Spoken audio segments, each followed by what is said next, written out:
بسم اللہ الرحمن الرحیم۔ السلام علیکم۔ آج کی اس ویڈیو میں سلطان صلاح الدین ایوبی کی زندگی پر ایک بہت بڑا بدکاری کا داغ لگنے کے بارے میں آپ کو آگاہ کیا جائے گا۔ آدھی رات کا وقت ہو چکا تھا۔ سلطان صلاح الدین ایوبی جو کہ مستقبل کا سلطان تھا، اس پر ایک شارکا نامی لڑکی نے بدکاری کا الزام لگا دیا تھا۔ قاضی ابن ارسون جو سلطان صلاح الدین ایوبی کا استاد تھا، صبح اس مقدمے کو سننے والا تھا۔ یہ الزام ایک عام انسان پر نہیں بلکہ ایک با صلاحیت اور با کردار انسان نجم الدین ایوب کے بیٹے سلطان صلاح الدین ایوبی پر ایک لڑکی نے لگایا تھا۔ قاضی ابن ارسون بہت پریشان تھا کہ اگر میرے شاگرد پر لگایا گیا الزام سچ ثابت ہو گیا تو میری ساری زندگی کی تعلیم اور دی گئی تربیت پر پانی پھر جائے گا۔ قاضی نے وضو کیا اور جائے نماز پر اللہ پاک کے حضور سجدے میں گر گیا اور دعا کرنے لگا کہ اے میرے مالک، تیرے با کردار اور نیک بندے پر مشکل وقت آ پڑا ہے، تو اس کی اپنی غیبی مدد فرما اور اس کی عزت کی حفاظت فرما۔ بے شک تو ہی عزت دینے والا ہے، تو ہی ذلت دینے والا ہے۔ میرا دل نہیں مانتا کہ صلاح الدین ایوبی کسی کی طرف بری نظر بھی اٹھا کر دیکھے، لیکن دوسری طرف شارکا نامی لڑکی پورے وثوق سے صلاح الدین ایوبی پر اتنا بڑا الزام لگا رہی ہے۔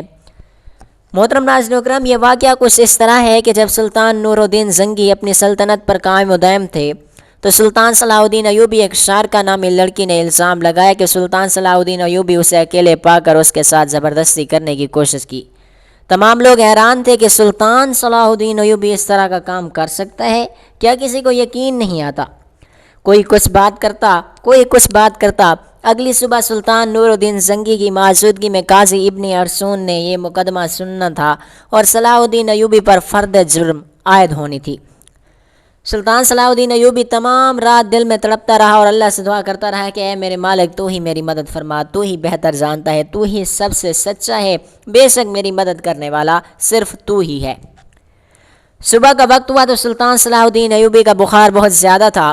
سلطان صلاح الدین ایوبی نے وضو کیا اور نماز کے لیے کھڑے ہو گئے۔ نماز ختم ہونے کے بعد اللہ کے حضور سجدے میں گر کر دعا مانگی اور کہا اے میرے مالک، تو ہی میری عزت رکھنا۔ وہ دن نجم الدین ایوبی کے خاندان کے لیے بہت ہی عجیب و غریب دن تھا۔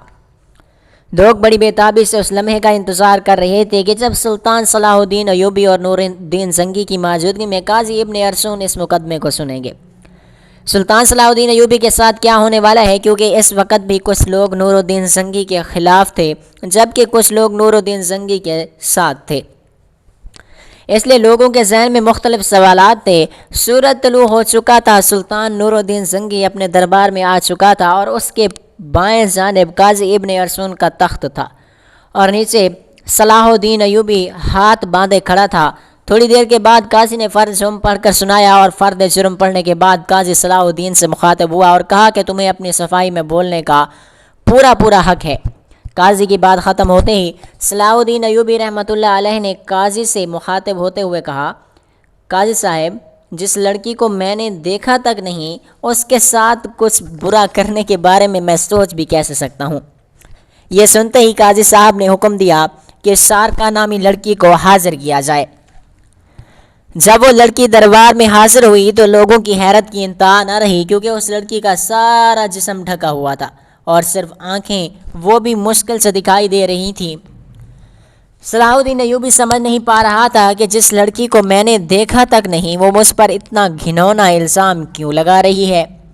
مجھ سے آخر ایسا کیا اور کون سی غلطی سرزد ہوئی جو اس لڑکی نے مجھ پر اتنا بڑا الزام لگا دیا؟ قاضی ابن ارسون شارکا نامی لڑکی سے مخاطب ہوا اور پوچھا، بتاؤ صلاح الدین ایوبی نے تمہارا ساتھ کیا کیا؟ تو اس لڑکی نے کہا کہ میں اپنا بیان پہلے دے چکی ہوں، مزید ایسی باتیں کر کے میں اپنی مزید عزت خوار نہیں کر سکتی۔ بخار بہت زیادہ ہونے کی وجہ سے سلطان صلاح الدین ایوبی کا چہرہ زرد ہو رہا تھا اور ہاتھ کانپ رہے تھے، زبان پر بھی لرزہ طاری تھا۔ دیکھ کر مجمع کو یوں لگ رہا تھا کہ سلطان صلاح الدین ایوبی بے قصور نہیں ہے۔ سلطان نور الدین زنگی بڑے غور سے یہ سارا منظر دیکھ رہا تھا۔ پورے دربار میں سناٹا چھا گیا۔ لوگ بڑے غور سے سلطان صلاح الدین ایوبی اور اس لڑکی کی باتوں کو سن رہے تھے۔ سلطان صلاح الدین ایوبی نے اس لڑکی سے کہا کہ کیا تمہیں اپنے رب سے ڈر نہیں لگتا کہ تم ایک بے قصور انسان پر اتنا بڑا الزام لگا رہی ہو؟ لوگ سمجھ رہے تھے کہ سلطان نور الدین زنگی کا